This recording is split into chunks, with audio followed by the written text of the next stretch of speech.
Well, welcome to section 10.5. Talking about common and natural logarithms.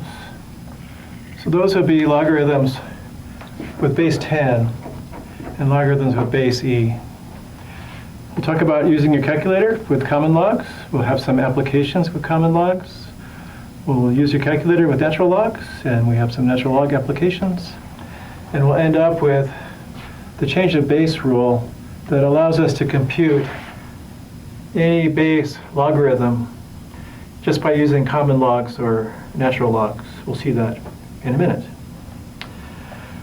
To get started here, we'll talk about what a common log is. So common logs are logarithms with base 10. And since they're used so much in applications, they're the only log where the base isn't explicitly written. So it just says log. If you see that, it's base 10. In some books and in some fields, the proper log to use for most application is the natural log, and you might see log nothing, and that stands for natural log. So you have to be a little bit careful.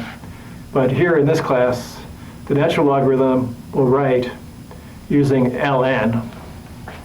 So here this will be log for common log, and ln will be for natural log. Right now we're talking about, so that's base e. We'll get to that in a minute. It's down here somewhere. So for us, log with nothing next to it is base 10. So log of 456 is really a base 10 log of 456. And your calculator recognizes this log as base 10 when you see the log button on your calculator. Using the log button on your calculator, you go log the number, enter, out comes this answer. And on some calculators, it goes log parentheses like this. And when you ever see parentheses, you'd like to put the closing parentheses in. If you just hit enter, it evaluates it. But if you don't put the closing parentheses here, it might evaluate that and stuff you might have typed after it in a way you don't like. So to be safe, log of something, you type the something, whatever it is, it'll have parentheses here possibly. And when you're done with the things you want logged, you put the closing parentheses in. So we'll see that show up later on.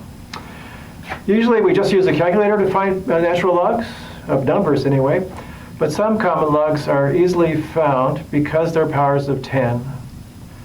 So log of 1,000, since 1,000 is 10 cubed, is just 3.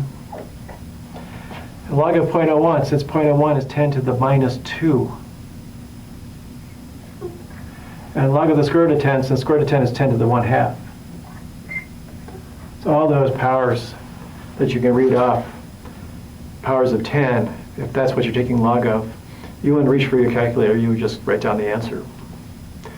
So that's our introduction to common logs. We'll look at some common log applications coming up next. And I'll see you in a minute.